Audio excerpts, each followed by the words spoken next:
pangkapayapaan, usapang pangkaunlaran. Magandang araw po sa ating mga tagapagsubaybay. Welcome po sa ating programang APAP Batangas. Usapang pangkapayapaan, usapang pangkaunlaran. Mga kaibigan, tayo po ay napapanood po dito sa Cable TV Channel 6 sa Lipa City. Sa Batangas po ay Channel 73 from 3 to 4 p.m. po ang playing niya from Monday to Sunday. At dito po sa Rosario, Padre Garcia, San Jose at Mataas na Kahoyo ay 8 to 9 p.m. Channel 6 din ho.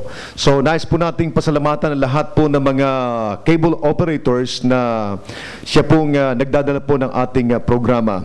Mga kaibigan, ako po si Lieutenant Colonel Jerry Zamudio at kasama ko po ang aking mga ipinagmamalaking kaibigan galing po sa Rotary Club of Lipa South. Unahin ko lang muna po si Past President Ding Andal. Mabuhay po kayong lahat at mabuhay sa ating mga panauhin. Maswerte tayo ngayon at mayroon tayong mga matatapang na mga kasundaluhang awardee. Matapang sa pag-ani ng karangalan. Salamat. Thank you very much, Past President Ding. Si President Ped Calao ng Batangas Chamber of Commerce and Industry. Magandang gabi po sa mga nanonood. Sabi nga po ni Ka Jerry, usapang pangkapayapaan, usapang pangkaunlaran. At dahil po nasa pangkapayapaan po tayo ngayon, maganda po ang ating mga bisita ngayong gabi, yung ating pong tagapagtanggol ng Pilipinas. Thank you very much, Kaped. At of course, yung bisita po natin kahapon ay kasama pa rin natin ngayon sila Ka-Fidel Libao. Pakita sila sa ating camera. Si Dr. Jess Medina, siya po ang president po ng Egg Producers Association ng Batangas Chapter. Si Dr. Gloria Salazar at si Dr. Jimmy Yatko, ang president po ng Philippine Veterinary Medical Association sa Batangas. Bueno mga kaibigan, ngayon pong araw nito ay bisita po natin ang mga ipinagmamalaki po namin na mga sundalo po sa buong Armed Forces of the Philippines.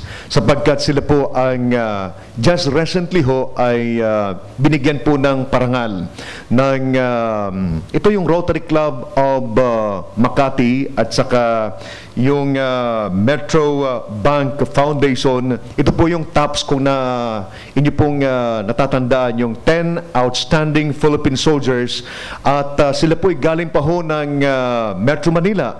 At inibitahan po natin sila para ating pong maipagmalaki dito po sa Batangas City. Kaya tayo ay napakapalad na isa po tayo sa mga lugar na binisita po nitong ating mga pinagmamalaking mga kasamahan po sa AFP. At isa pang dapat po natin ipagmalaki, of the 10 awardees ho, 2 ho ang nagagaling po dito sa Fernando Air Base sa Lipa, sa Air Education Training Command. Kaya ito po ay dagdag na karangalan sa ating pong mga kabayan dito po sa probinsya ng Batangas.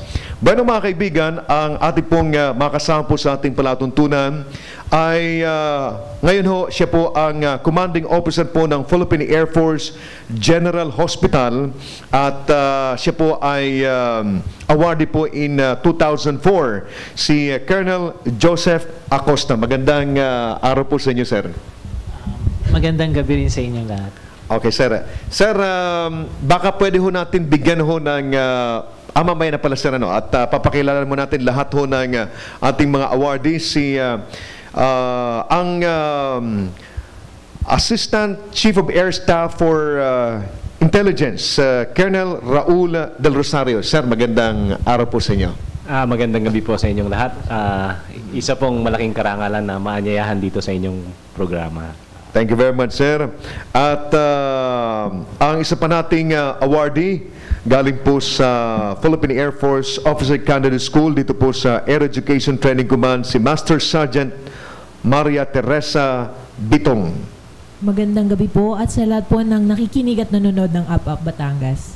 And si Master Sergeant Nelson Mercado ho, galing po sa Philippine Air Force Technical Specialization Training School. Tama? Okay. Magandang gabi po sa lahat ng tagapakinig ng APAP Batangas. Ako po si Master Sergeant Nelson Mercado. Ako po ay tubong lipa. Okay, palakpakan natin yan. The pride of Lipa. Sila po yung pride ho ng buong AFP, pero mayroon hong pride ho ng Lipa. Okay, si Master Sergeant Mercado at saka Master Sergeant Bitong. So, hingi lang po tayo ng counting background ho kay Sir Acosta. Siya po ay awardee ho ng TOPS in 2004. So, Sir, baka pwede ho natin mabigyan ho ng background yung ating hong mga nakikinig ngayon kung ano po itong TOPS na ito at ano po ang intention niya. And siguro mamaya, baka itanong na rin po ang aking mga kasama yung selection process din ho. Salamat po sa tanong. Bago ko po sagutin yan, gusto ko rin pong paalam sa inyo na ako po ay taga Batangas. Ako po Tatlo ho ka.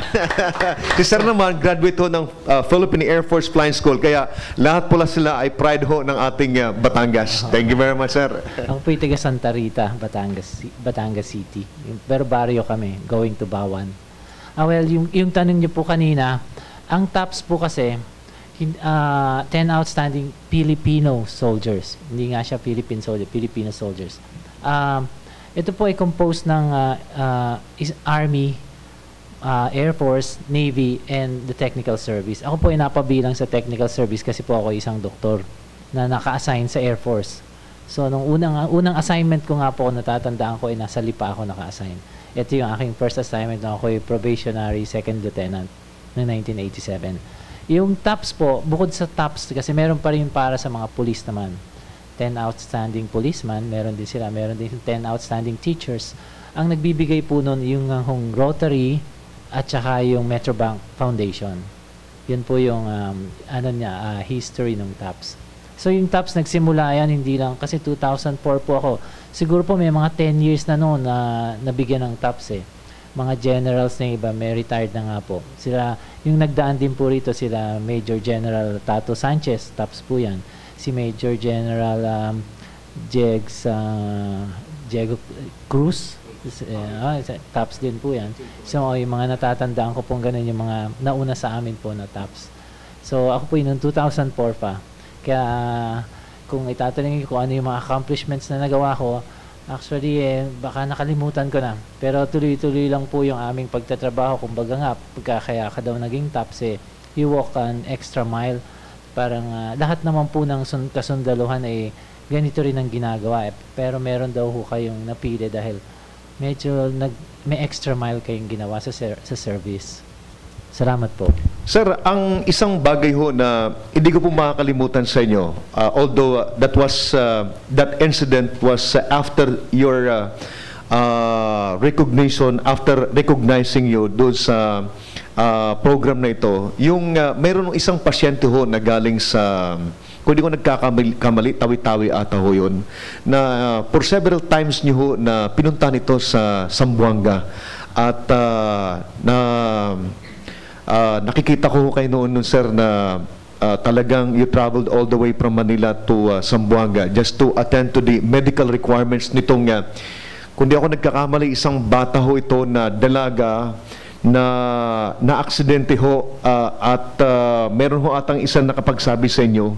And then, ang talagang hindi ko makakalimutan sa inyo yung passion nyo ho na ma-perform yung inyong trabaho na kahit na hindi na ito part ng trabaho ninyo natin sa Air Force dahil ito ay isang civilian na wala namang connection po sa military, but nakita na kayo po kasi nag-iisang by the way, sa ating mga tagapagsubaybay, si Sir nga ho pala ang nag-iisang doktor ho sa anong specialization po yun, sir? Plastic reconstructive and nag-county lang po yan at very proud ho ang AFP na si Sir po ay kapart po natin sa Air Force. So, pwede ho bang i-elaborate yun ng county, sir? Balikan natin ng county kasi isang bagay ho yun na na-cover po sa Mindanao, doon po sa Zamboanga at maging dito po sa Metro Manila ay na-pick up din po yan ng media, sir. Opo. Kung hindi niyo po nalalaman, kasi nung 1990s po ako nasa UPPGH nagte-training, Doon po ako nagtapos ng plastic reconstructive and aesthetic surgery. Noong 1998 po, kasi bilang kasama doon sa training namin, pumupunta kami sa malalayang lugar. Ang isa pong napuntahan ko noong time na yon ay yung Hulo. Actually, hindi po Tawi-Tawi nasa Hulo. Nung nakita ko po yung Hulo, kasi po reconstructive surgeons nga kami po ang nag-oopera ng mga cleft lip, cleft palate, yung mga nasunog, yung mga may deformities, mga pinanganak na may mga deformities, magmula ulo hanggang paa, ginagawa po ng plastic surgeon yon.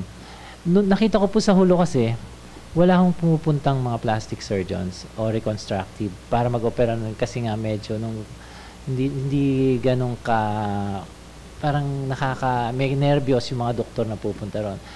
Nung time po na yon, although nagte-training ako, military doctor po ako nun. So, nilagay ko po sa sarili ko, sa dami po kasi ng may deformity doon. Sabi ko, eto po ay magiging advocacy ko, pupuntahan ko to taon-taon. So, every year since 1998, nakakarating ako doon, nag-o-opera po. Siguro mag-i-stay kami ng mga 3 hanggang 4 na araw, makakatapos ka ng mga 30 na cleft lip. Hindi po siya nauubos. Every year, pag pumunta ka, meron ka pa rin gagawin. Hanggang ngayon po, meron lang po ako ngayon mga 2 years na hindi nakarating doon kasi naging CEO ako ng Air Force General Hospital at masyadong busy yung trabaho doon. Ngayon po, yung ang sinasabi niyong na-opera ko pa rin isang Tagahulo, kasi po nung 2005 hanggang 7, 2 taon po ako na-assign sa Zamboanga. Anong time po kasi na ngayon, ako po yung naggagawa ng mga ospital ng Air Force. Nakapag-aral po ako ng hospital design, pinagkatiwalaan po ng Air Force na i-design yung mga hospital. So ngayon po yung natapos ko mga 6 na ospital ng Air Force. Isa po yung Zamboanga nung time na yon. Nung nasa Zamboanga po ako, napamahal sa akin ng Zamboanga, naging consultant ako ng Zamboanga City General Hospital at wala po kasing plastic surgeon doon. So lahat ng nasunog nila, lahat ng may klaseng deformity, ako po nag-opera. Charity operations po yon. So nung natanggal na ako doon, nalipat na ako ng Manila, wala pa rin sila. Lahat ng mga nila, tinatawagan pa rin ako ng mga surgeons nila. So kahit over the phone, nagtuturoan kami kung ano gagawin. Pero po yung isang kaso na yun, kasi nga po isang manganganak na kapatid nating Muslim na tiga-Hulo, wala silang sasakyan from malayong baryo, dadalhin sa bayan ng Hulo. Ang kanila pong mga buhok kasi nakabalot yung mga babae. Lumabas po yung kanyang buhok. Sumabit sa makeshift nilang ambulance. Natanggal ang buo niyang buhok at natira lang yung bungo na mismo. May konting laman, natanggal ang talukap ng mata. Nung time na po na yon, hindi na alam nilang gagawin nga kasi. So, tumawag sila. And then, I immediately asked the permission of our commanding general. Pinayagan naman niya ako and then nakita ko nga yung pasyente. We did immediate operation on that.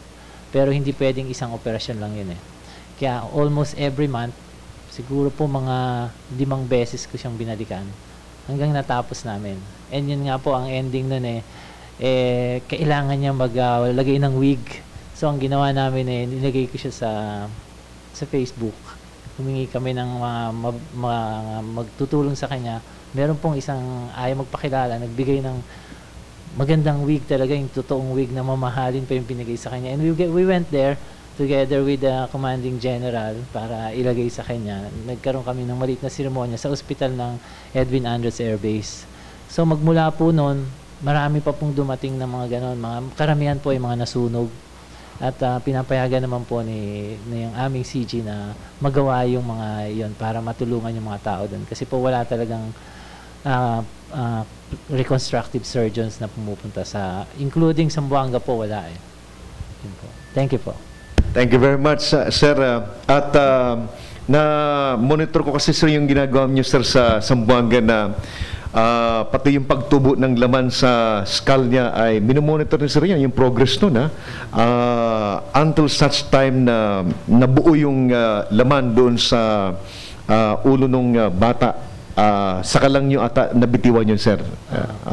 So, thank you very much, sir, and congratulations, and we are very proud of you talaga, sir. Sige, si Past President Dingandal. Habang nagkukwento si Colonel, si Doktor, nangingilabot ako, naisip ko, nakakatuwa na masabing maging kababayan mo na tunay lamang na itong Batangas ay lalawigan ng mga bayani. Mabuhay ka. Salamat po.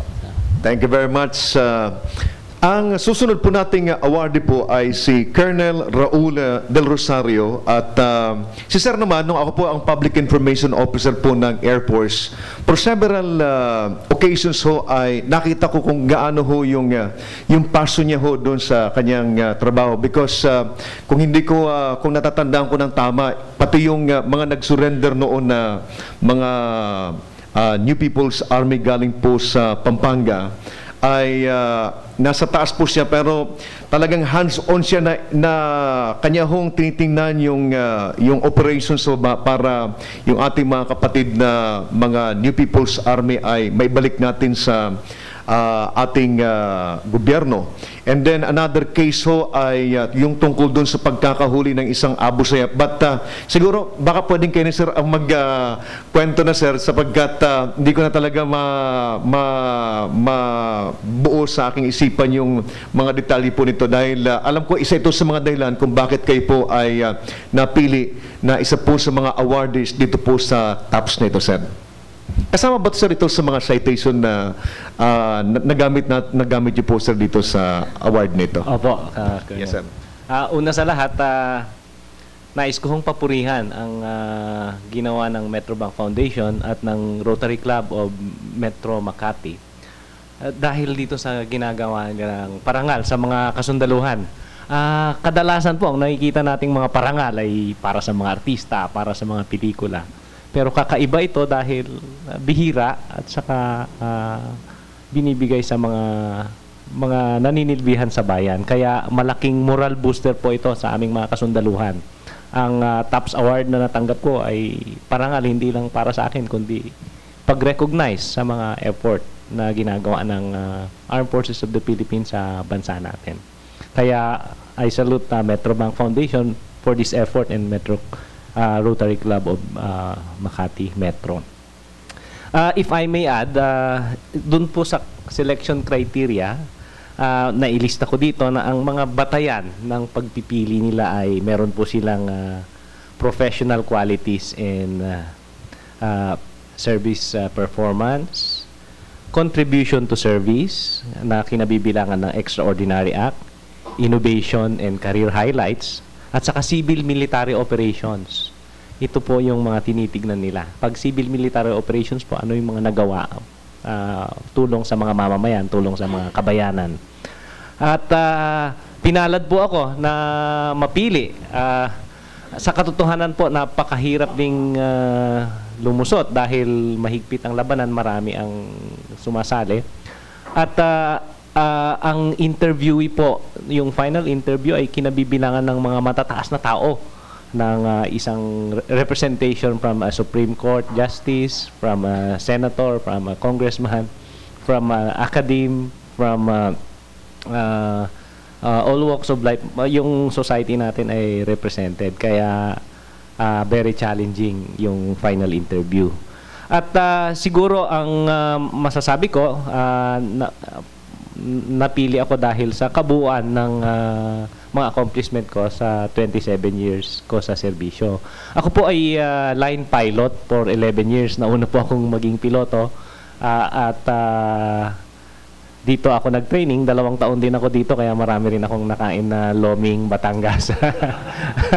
At saka natatandaan ko po, pinarangalan din ako noon ni Governor na ngayon, Vilma Santos, bilang Golden Aviator Awardee dito sa Lipa. So talagang kasama yon sa mga accomplishment ko at pinagmamalaki ko yung picture namin ni Governor V.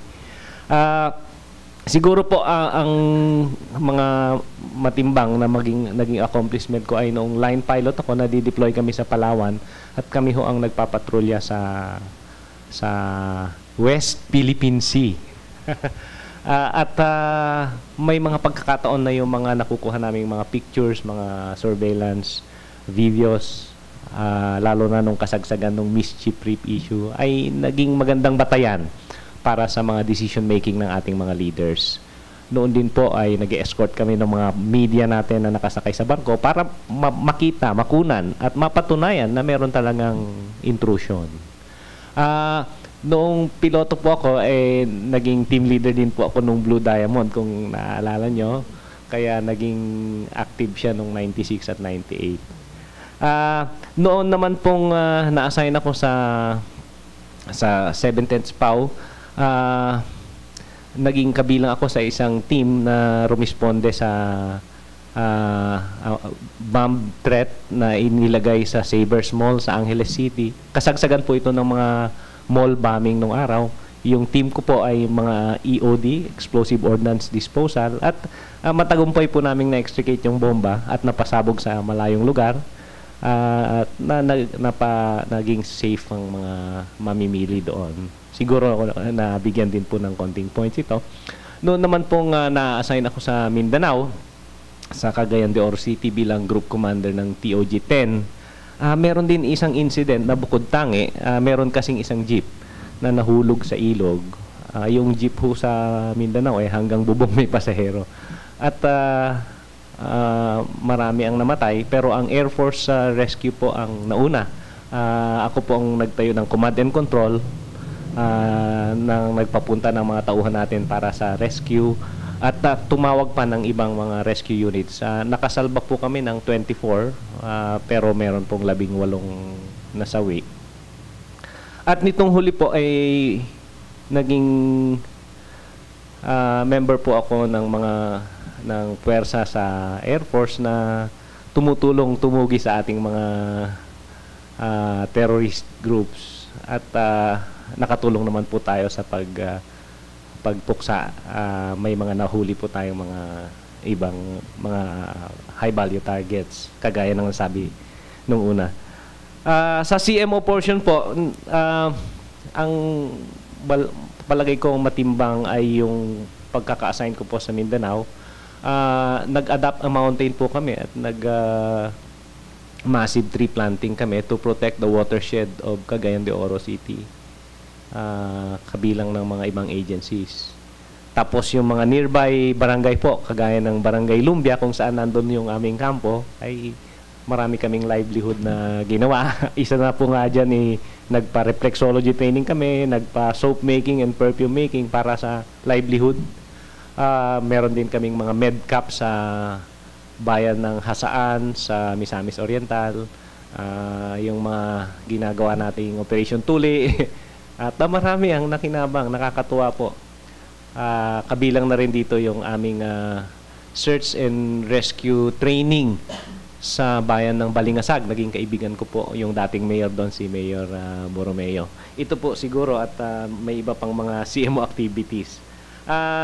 Sa kabuuan po ay yung aking performance bilang piloto, bilang commander sa field, ang palagay ko nakatulong sa aking bilang para mapili. Napakarami ko na hong nasabi. Maraming salamat po. Nakalimutan nga palang sabihin na si Sir na lang ang isa sa mga natitira po nating mga fighter pilots po sa buong Philippine Air Force na member po ng Blue Diamond. So, pasensya ka na, Sir, nakalimutan ko talaga, Sir. Siya yung nag-iisa, kaya pride po talaga yan ng AFP. Si Master Sergeant Mercado ay proud din po pride po yan ng Lipa. Ano ngayon pakiramdam mo na ikaw ay isa sa mga napili at alam ko malaki-laki yung medyo bibigay mo sa pamilya sapagkat dito nga pala Kaped and President Ding ay yung mga awardees natin dito sa itong mga TOPS awardees natin ay mabibigyan sila ng 300,000 pesos bilang recognition. Kaya ito ay isa itong awards na kumbaga inaay talaga ng karamihan natin. Hindi lang dahil dun sa pera, but yung exposure mo, yung pagtingin sa iyo ng mga kasundalo ay talagang mataas dahil iilan lang kayong pipiliin sa buong Pilipinas. Kaya ito ay napakahirap pong pumasok ko dito. Kaya napakaswerte namin nakasama natin itong ilan sa mga awardees natin. So, Master Sergeant Mercado, ano yung unang naramdaman mo nung ikaw ay napili? Bago ko po sagutin yan, nais ko po munang batiin yung mga kababayan ko sa Lipa. Ako po ay taga-barangay Gis sa Sabang. Okay. Sa totoo lang, sir, nung time na ipaalam sa akin na ako ay isa sa mga napili, ako po ay nasa conference.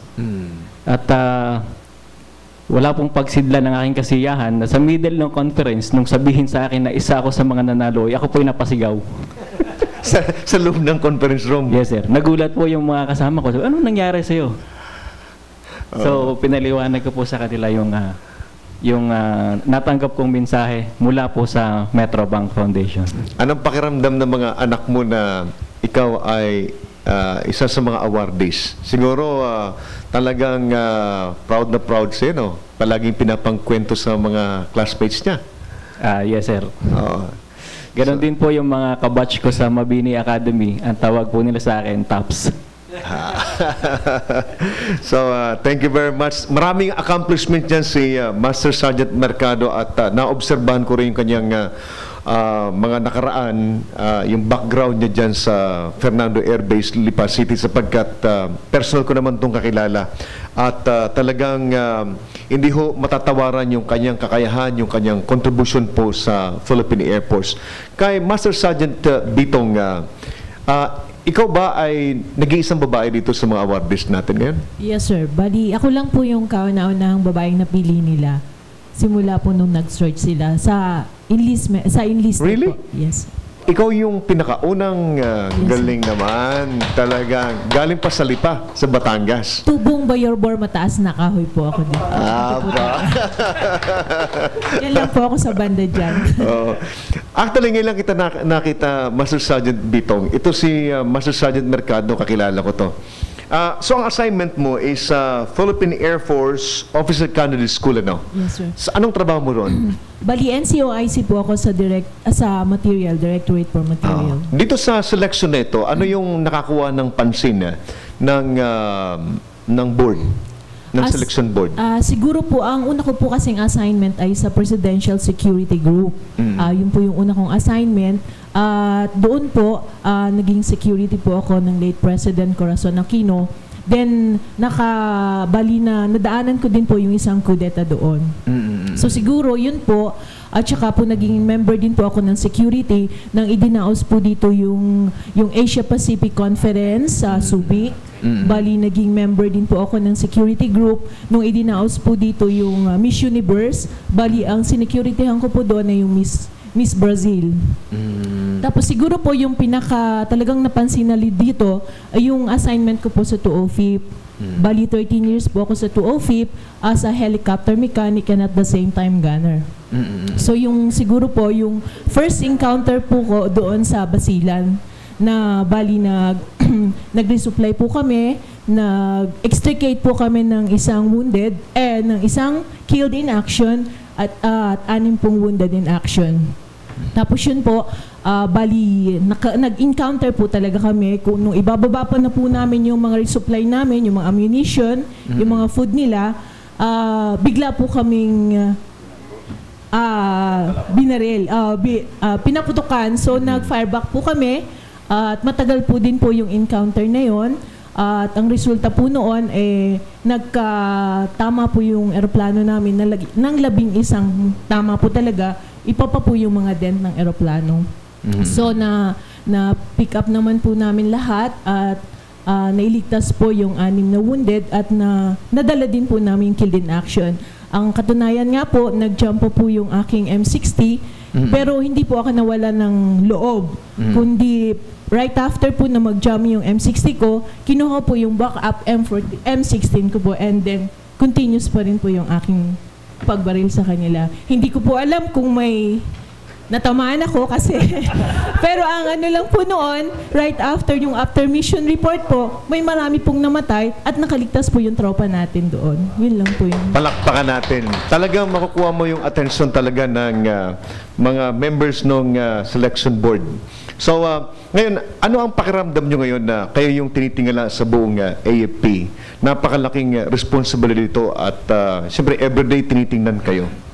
Siguro po malaki po talagang responsibilidad kasi parang no room for mistake po tayo siguro lalo ngayon. Siyempre po babantayan po natin yung action kasi parang malaki po yung expectation nila lapot na declare tayo na TOPS awardee.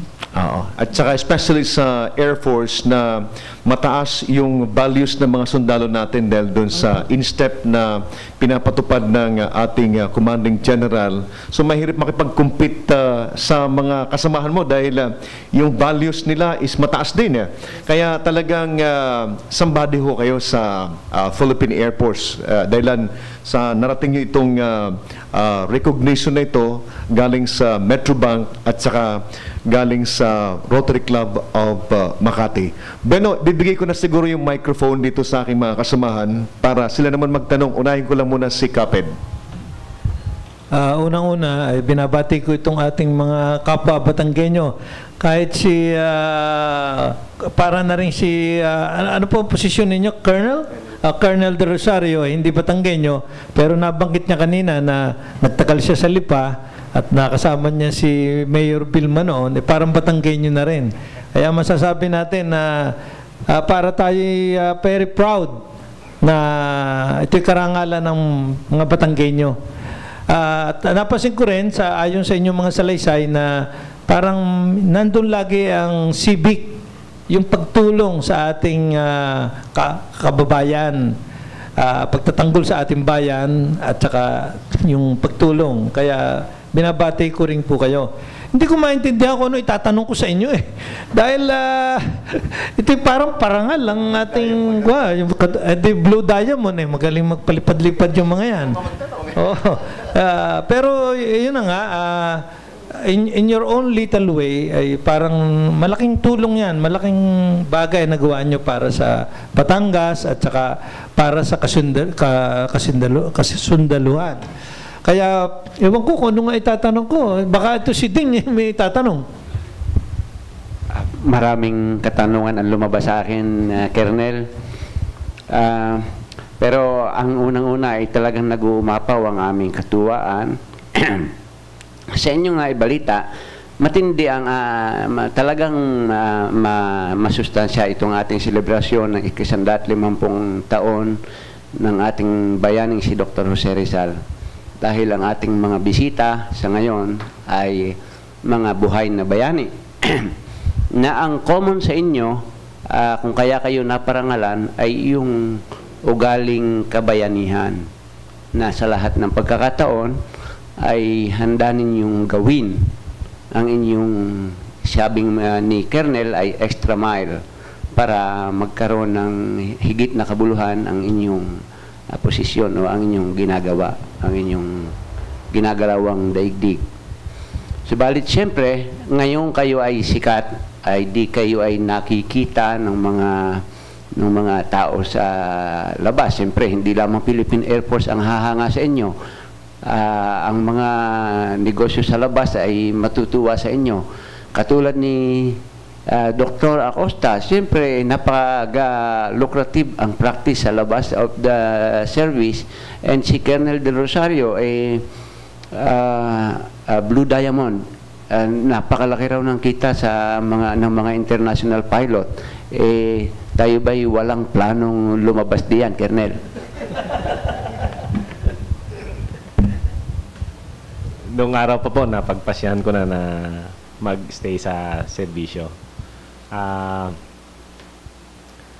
Nakakatukso din na sumama sa commercial flying. Marami akong mga kaklase. Pero siguro, talagang mas naangkop yung kakayahan ko dito.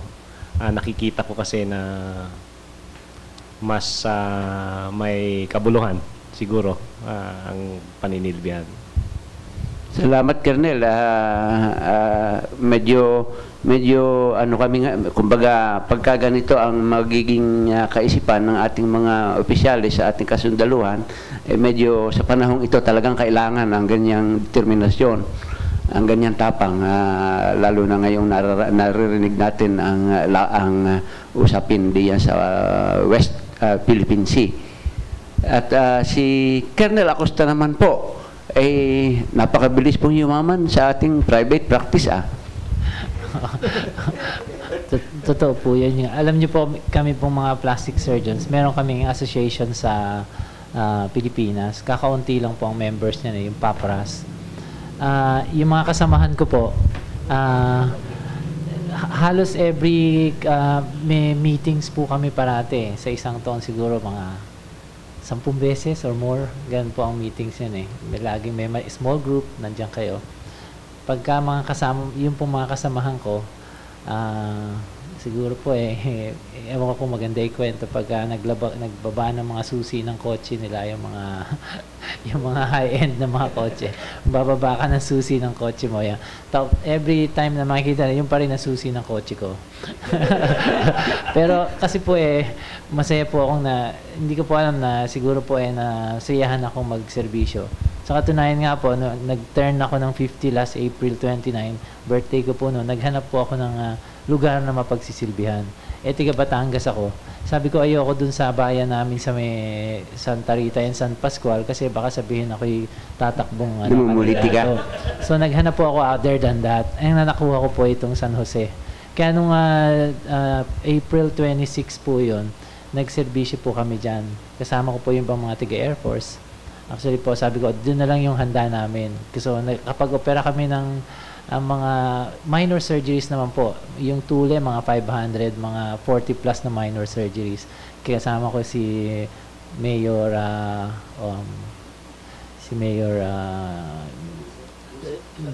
sa San Jose lang, itong si Treasurer Guse o si Mayor Guse? Hindi po, itong Briones si Kong Miki po. Doon sa bagong ospital nila namin si ginawa. Tikyo.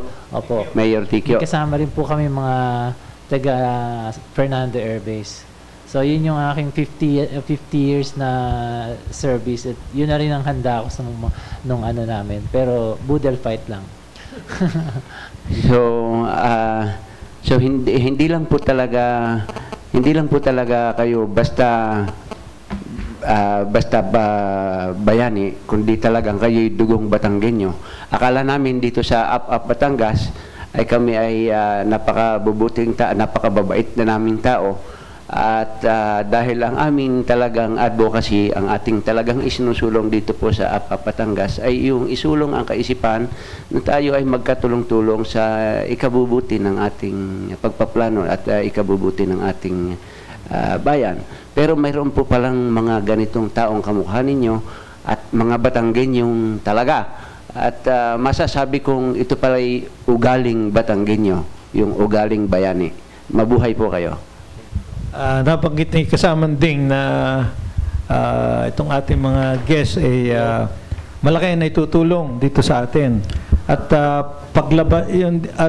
yung desisyon nila na manatili sa serbisyo ay na pinagpalit nila ang magandang hanap buhay sa labas, ay napakalaking bagay na yon. Siguro pinakamagaling dito ay ito ang mga future generals. Pag ganito magiging general natin, ay wala nang mga controversial, lalong uunlad ang Pilipinas. Kaya binabati ko kayo, General Acosta, General Del Rosario, General Mercado, at ang kauna-unahan, General. Kaya alam nyo, hindi ako nagbibiro. Pero ito ang talagang karapat-dapat maging general sa hinaharap. Ano masasabi mo, General Somojo? Actually, kung titingnan mo yung record ng mga TOPS awardees natin, halos naabot naman talaga nila yung pinaka-peak sa karir nila dahil sa hindi nagkamali yung ating Metrobank Foundation at saka yung Rotary Club of Makati sa pagpili sa kanila. And I'm sure na ito pong mga awardees natin at mga susunod pang awardees, dahil po talaga sa duman po sila sa napakataas na selection process, ay talaga hong malayo po ang mararating hindi lang po sa Philippine Air Force kundi sa buong Armed Forces of the Philippines. Muli, magandang gabi po sa inyong lahat. Happy Father's Day. Isa lang po din ang aking maitatanong kay Colonel Acosta.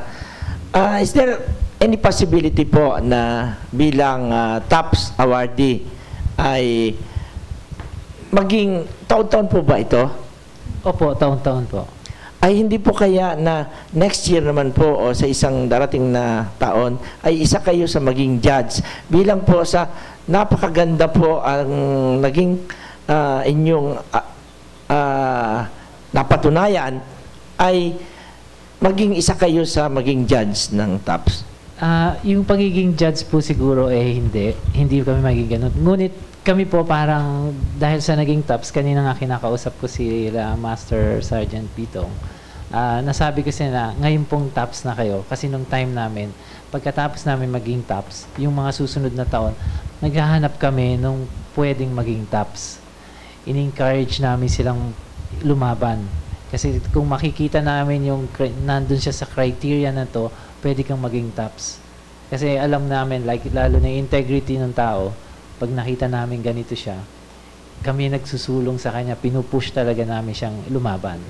Kasi sa katunayan po, nung na-assign ako sa Villamor, nakita ko po dun yung isang master sergeant namin sa ospital. Siya ngayon yung aming sergeant major, nanalo po siya.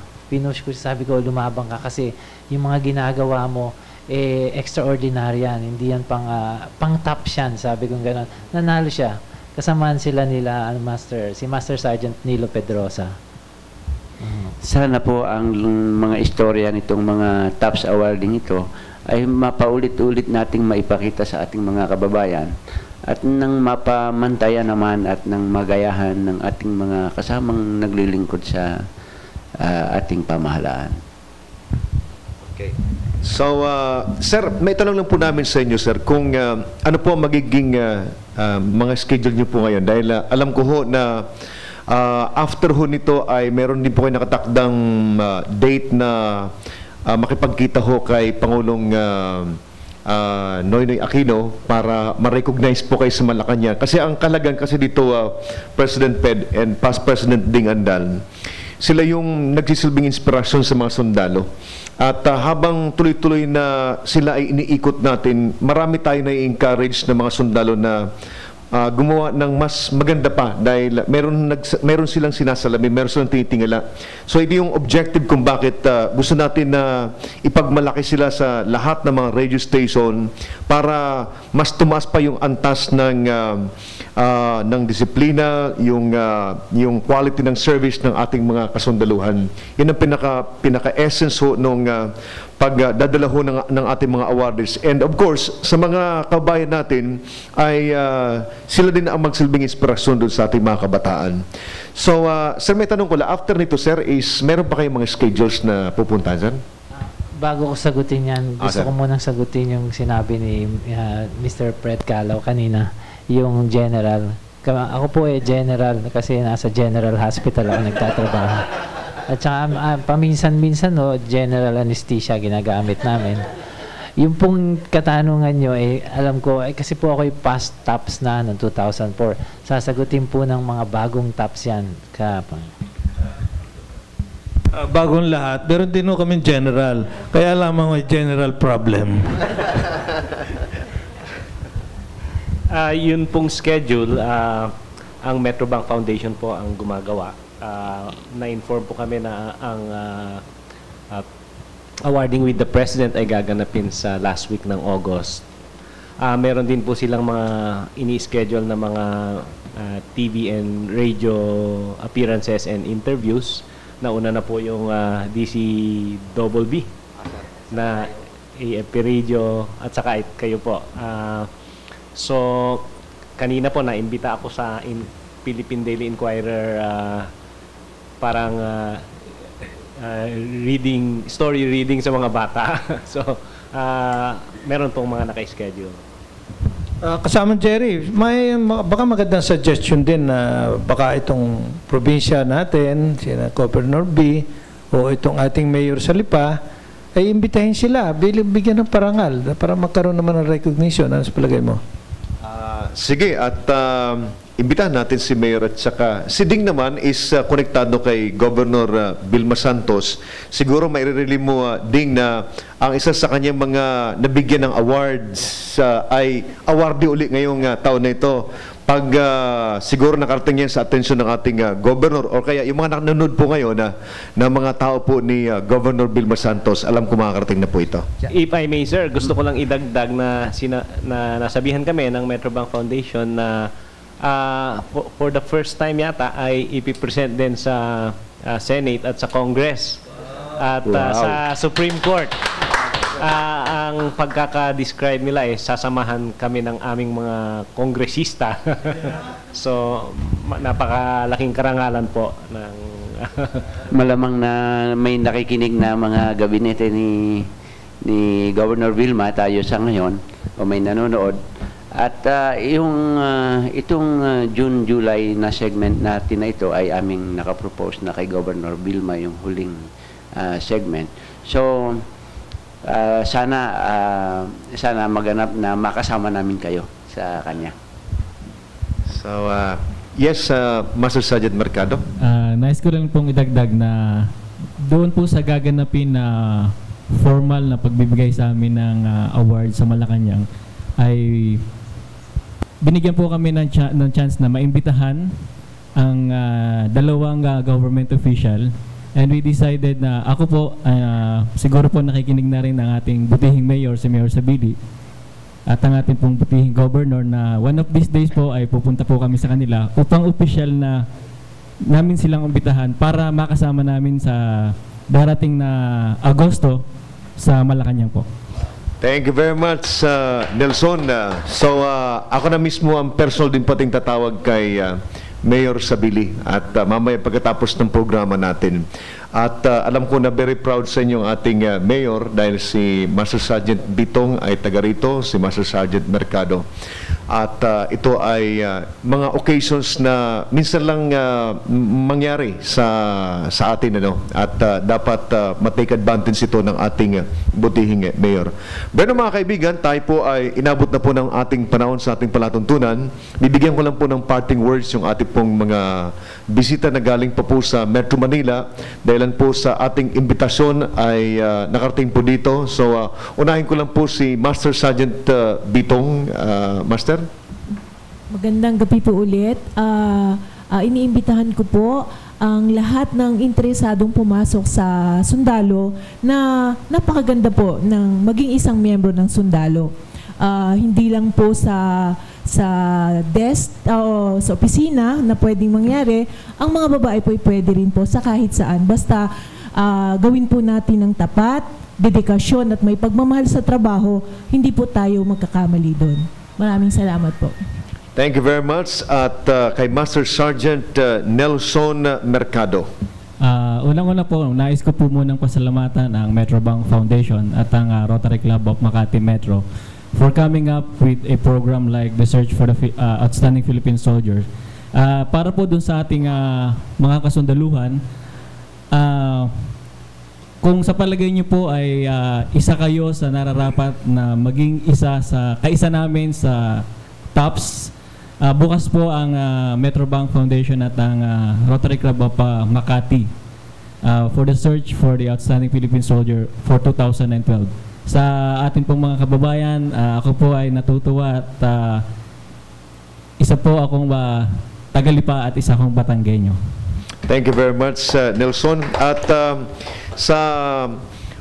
mabibilang na lang natin sa kamay kasi natin yung mga fighter pilots natin, especially yung members po ng mga members po ng Blue Diamond. So, sir, your parting word, sir. Bago ako magbigay ng aking parting word, nais ko lang i-anunsyo na sa July 1 po, magse-celebrate ang Philippine Air Force ng 64th founding anniversary sa pumumuno po ng aming Commanding General, Lieutenant General Oscar Rabena. Nais ko pong ipaalam na ang aming theme ay sa aming 64th anniversary ay Hukbong Himpapawid, Kaabkibat sa Kaunlaran at Kaisa sa Kapayapaan. At meron ho kaming mga naging pre-anniversary activities. Isa na po dyan yung advocacy run na ginawa po namin sa 8 major bases ng Philippine Air Force. Advocacy for adherence to human rights. Meron din po kaming Adopt a Child program at meron din po kaming kaninang umaga lang advocacy biking, advocacy for peace and good governance, At marami pa pong ibang activities. Ito ang ginagawa ng ang pamunuan ng Air Force para mas maging makabuluhan ang aming selebrasyon. Sa akin pong parting word, unang-una, nagpapasalamat din ako sa Metrobank Foundation at Rotary Club of Makati. Ito po ay isang life-changing experience para sa akin. Marami pong mababago sa aking pagiging opisyal at sa aking pagkatao siguro. Nais ko ring ipahayag sa ating mga tagapakinig na kagaya ng sinabi ni Master Sergeant Bitong, isa pong marangal na trabaho ang pagiging sundalo at gusto kong hikayatin ang ating mga kabataan na subukan. At kung meron man mga kontrobersya nung nakaraan, ang masasabi ko, ito ay matagal nang ginawan ng solusyon at tinatanggap at patuloy na gumagawa ng mga pagbabago sa kasundaluhan para mapabuti pa ang aming serbisyo. Kaya sampu ng aking mga kasamahan, maragal naming tinatanggap ang gawad ng TAPS at kagaya ng sinabi ko, ito ay gawad sa buong kasundaluhan. Maraming salamat po. Thank you very much po, sir. At kay Colonel Joseph Acosta. Sir? Magandang gabi uli sa inyong lahat. Dadagdagan ko lang yung announcement. Alam niyo po ngayong gabing ito, marunong din naman pong magpasaya, magpakaligaya at pagpakasaya ang mga kasundaluhan. Para po sa aming 64th anniversary, meron po kaming PAF night na tinatawag. Kami po yun, magpapasayahin ang sarili namin. May represent bawat unit, magpapalabas kami yan dun sa Villamor Air Base sa aming pong gymnasium.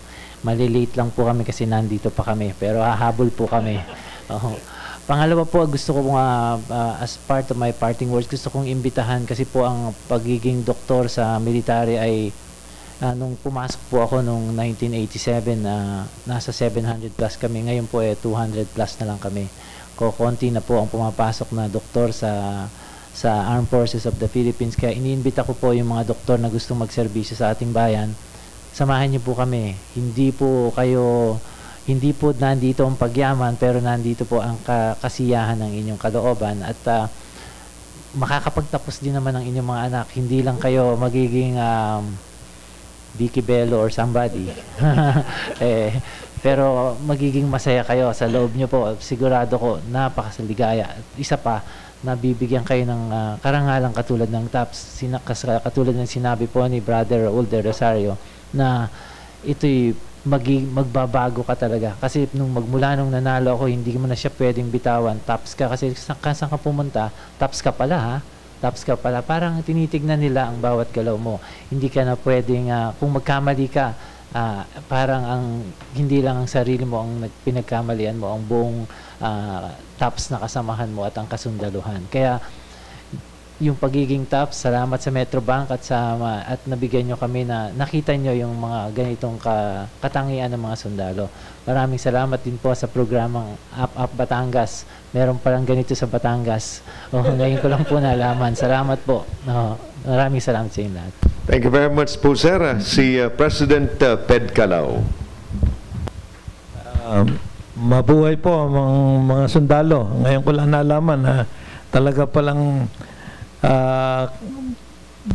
napakasaya na may mga ganito na lalo tigit mga kababayan mo. Kaya binabati ko yung aking kaibigan, si Celeste Villalobos, na kamag-anak ni Colonel Acosta.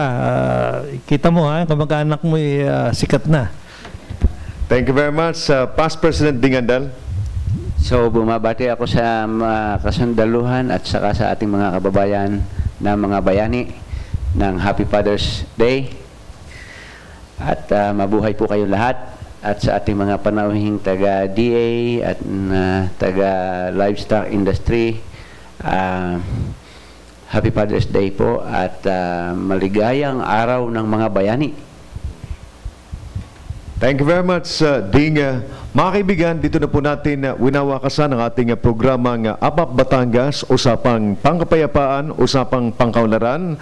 At kayo po nagpapasalamat sa ating pong mga panauhin ngayon galing pa po ng Metro Manila para lang po